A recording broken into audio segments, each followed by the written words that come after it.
وەرزی تەکاندنی گوێز لە هەورامان دەستی پێکرد.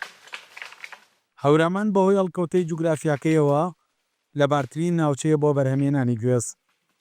بۆ باخەوانەکانی ژێکێکە لە سەرچاوەکانی داهاتی ئابووریان. چەند ڕۆژێکە باخەوانانی هەورامان دەستیان کردووە بە کۆکردنەوەی بەرهەمی ئەمساڵیان.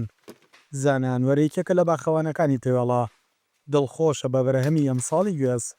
10 ساڵ پێش ئێستش هەر خەریکی گوێستەکانن بوو. گوێزی وەکو ئیمساڵم نەبینیوە چاک.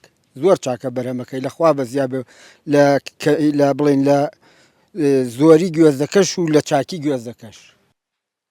شەنیێر کە ئەرکی تەکاندنی گوێز دەگرێتە هەستۆ پیشەیەکی سەخت و مەترسیدارە.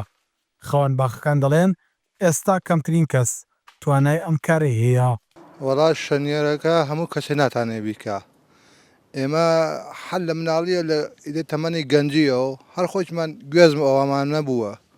ئەیدە هەر لە مناڵی شڕامان پێکردووە و هەروە منتەقەی مەسەڵەن دەماوەندووە لای تارانەوەوانە. چوینە ئیتر دوای هاتینە منتەقەی ئەمە هەوراماناتەوە و ئەمە 2-3 ساڵە هەتین بۆ ئەگرا و شەنیێری کاری هەر کەسێکیش نییە. ئێمە حەزمان لە 10 مترەوە تا 15 متر 20 متر خۆ 30 متریش هەراوا چووە. چێژن هەرمان و من وەڵا وەزی کۆکەرووە هی برادەرەی ناسەرە وەزی شاوەنە منیش وارە کۆشا کەرووە وەڵا بە هینی ساحی باقی کەوتن هەن وەژا کۆکەراوێ هەن کرێکارش پێ گێرۆ ئەتر ئەپاسن. لە سنووری هەورامان 90,000 بندداری گوێز هەیە. هیچ ئامارێکیش بۆ بڕیوە بەرهێنان تاوەکەستانیە.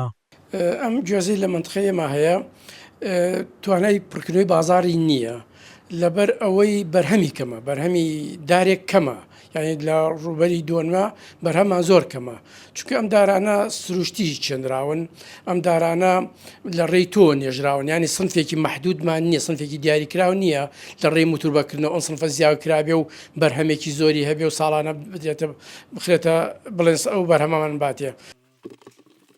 گوێزی هەورامان بەدانە دەفرۆشێت.